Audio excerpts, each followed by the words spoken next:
What's going on, everybody? It's Joel here, and today we're going to be taking a look at the Inov-8 F-Lite 260 V2. Alright guys, so these shoes were co-developed by Inov-8 and Scott Panchik. If you guys don't know who Scott Panchik is, he's been a long-time CrossFit veteran. He just actually retired from competition, but he's still a huge fixture in the sport of CrossFit and just CrossFit in general. So he helped co-design these shoes, and I thought that was interesting because I had always seen him wear two specific models from Inov-8. Besides their lifting shoes, he's always wearing the 270s, which I didn't review, but I actually really liked. They just ran a little small, so I never got around to reviewing them. And he also wore the original 260s. These are kind of like a combination of the 270s and the older 260s. So, I mean, I guess that's unsurprising, right? Because those are the two shoes that he was wearing the most often. But the 260s originally came out, I think, a couple years ago. I reviewed them. I liked them. They never really became one of my favorite shoes, but I do like them. I didn't dislike them, and I don't really think there's anything too wrong with them. And they were one of the first of many now of the higher drop training shoes. So the Inov-8 260 line, both of them have an 8mm drop. They were one of the very first higher drop training shoes. And at first, I was a little off put by it, but after using the original one, I became more of a believer in high drop training shoes, or I became more of a believer that they could be done well. So without further ado, let's actually just talk about the construction of the 260 V2, and I guess we'll compare it to the original 260. So it does still have the adapter knit upper, which is basically this knit fabric that goes pretty much all around the shoe. And on the 260 V2s, it does go up a little bit more towards the ankle collar. So on the original ones, it had this overlay or PU polyurethane part right here, and that would kind of go around your ankle. Now that has been kind of cut down. You still have those like Inov-8 like stripes on the side, but around the ankle, it's a little bit more flexible and a little bit more easy to move in the 260 V2. You still have a pretty big patch of polyurethane at the back part of the shoe, which is kind of like your heel counter, but there's no like plastic TPU part like on the original 260s. Not really a big deal. I still felt like the heel stability on this shoe was still pretty good, but there is like an embedded heel counter back there. The adapter knit upper is flexible, it's stretchy, it's comfortable, it's breathable, it moves with your feet very well, and I think paired with the changes that they've made throughout the upper, making it a little bit less bulky overall, just movement in these shoes feels excellent. Around the toe box, you still have this overlay for structure, and then you have the toe bumper, which I always kind of overlooked on shoes, but you realize when you don't have it how much you miss it. So it's actually a good thing. It helps you with burpees. It gives you a little bit of protection, but it really just helps you with burpees. But anyways, moving on. So taking a look at the midsole, we do still have the PowerFlow midsole on the 260 V2s. It is quite a bit softer than the original 260s. I liked the original 260s for lifting. I thought that they were very good because they were pretty stable and the midsole was pretty dense. On the 260 V2s, it's a little bit softer. It's a little bit more geared towards comfort, which lends itself towards the 270s. Those were a softer training shoe and they were a little bit more on the comfortable side, but I still thought they were plenty fine for lifting, for the majority of the lifts that you're going to be doing in a typical CrossFit workout, that is. The outsole is pretty much the exact same thing. You still have the same traction pattern. You have the Metaflex grooves right at the front that expand and contract when your foot hits the ground. You have the dynamic fascia band, which is basically their midfoot shank.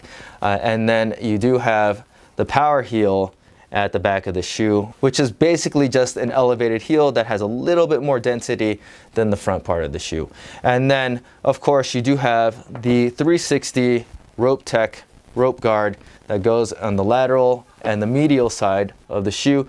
Basically just is there to aid you in traction up the rope and to give you a little bit more protection for the actual shoe itself.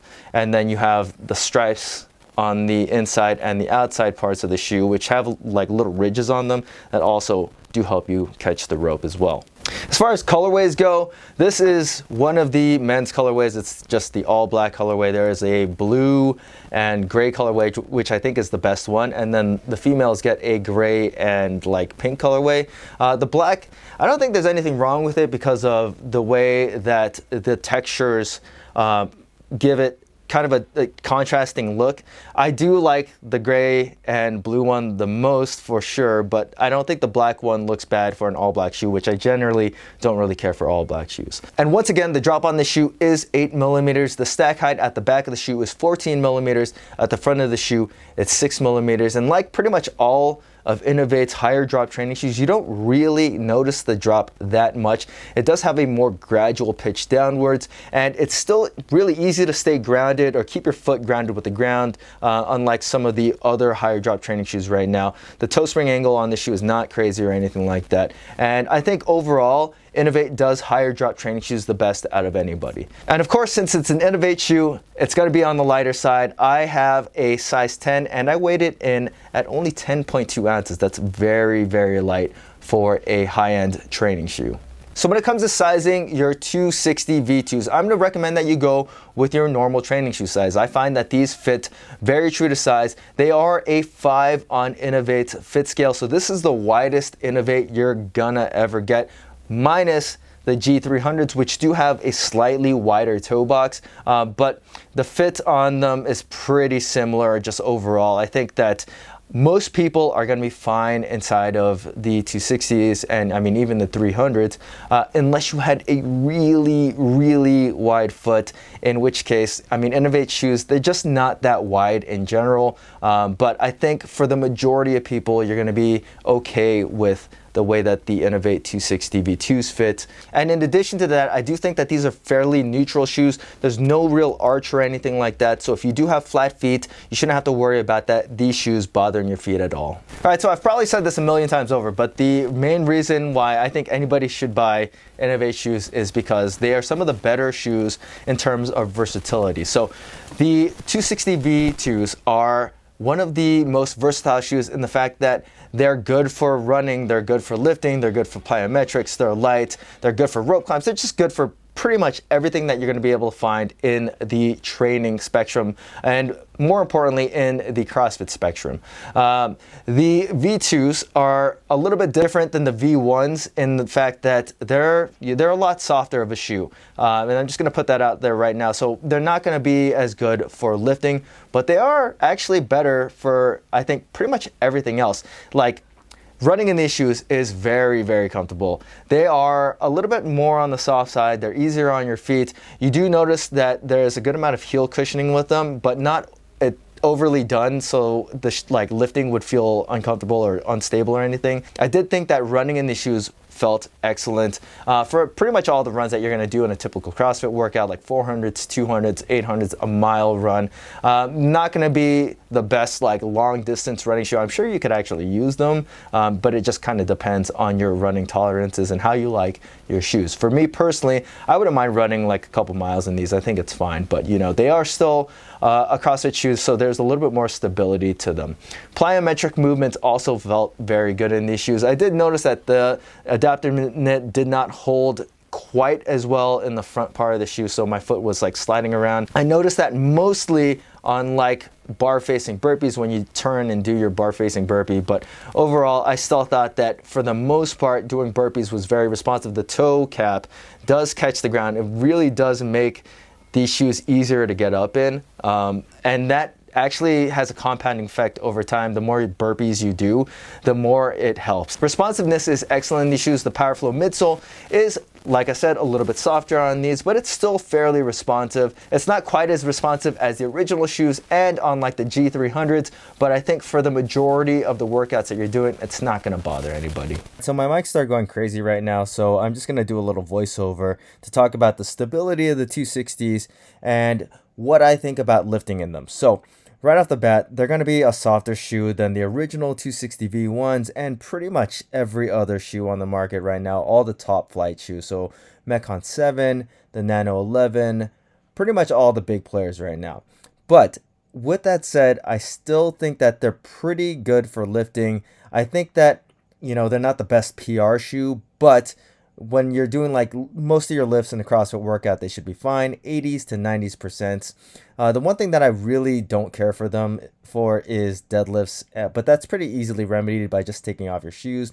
And pretty much all the weights that you're going to find in a typical CrossFit workout should not be hampered by the higher heel heights and softer midsole. So they're going to be usable for pretty much all the lifts that you're going to want to use them for. And if anything, if you needed to, you could just change out to a different set of shoes, like some Oli shoes, or even barefoot if you wanted to hit a PR lift.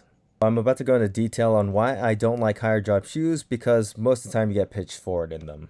With the Inov-8 260 V2s, I never really noticed that issue. It does have a slightly higher heel, but the way that the shoe is pitched in the inside is it's kind of like an Oli shoe. So the heel, it's got a little bit more density to it than the forefoot. It does let you hang back and get grounded on your heel.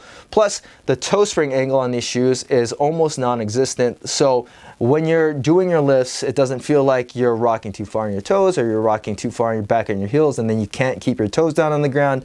So I really like that about lifting in the 260 V2. So for Olympic weightlifting, I thought that these were pretty good. Once again, obviously, they do have that softer midsole, so they wouldn't be my PR shoe, but I think for the majority of stuff that you're going to be doing, these are going to be fine. And if anything, you would just put on some Olympic weightlifting shoes if you wanted to hit a PR. So for rope climbs, I thought that these shoes did just fine. They do get really good traction going up the rope, and they stay on your feet when you're coming down the rope. The one thing that might be questionable over time is just the overall durability of the Rope Tech guard.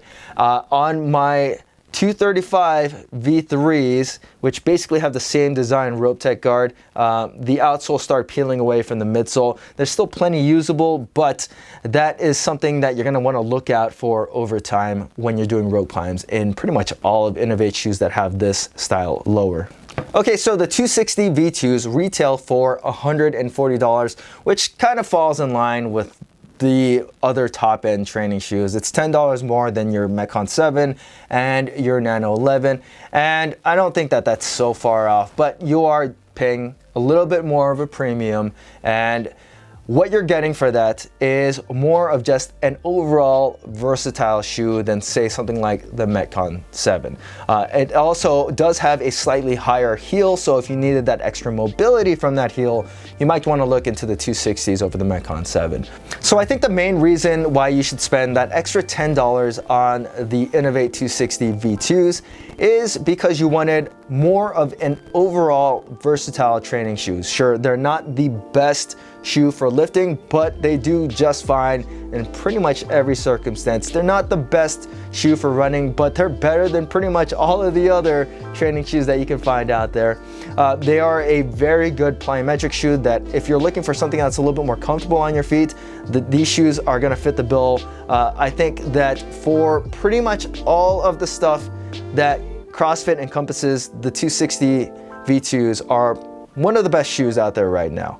So overall, if you're looking for a training shoe that's a little bit easier on your feet but doesn't compromise its lifting performance that much, I definitely recommend that you check out the Inov-8 260 V2s. If you guys have any questions about these shoes, feel free to leave them in the comment section. And as always, guys, please hit that like button if you like this video, subscribe to the channel for further updates, and thanks for watching.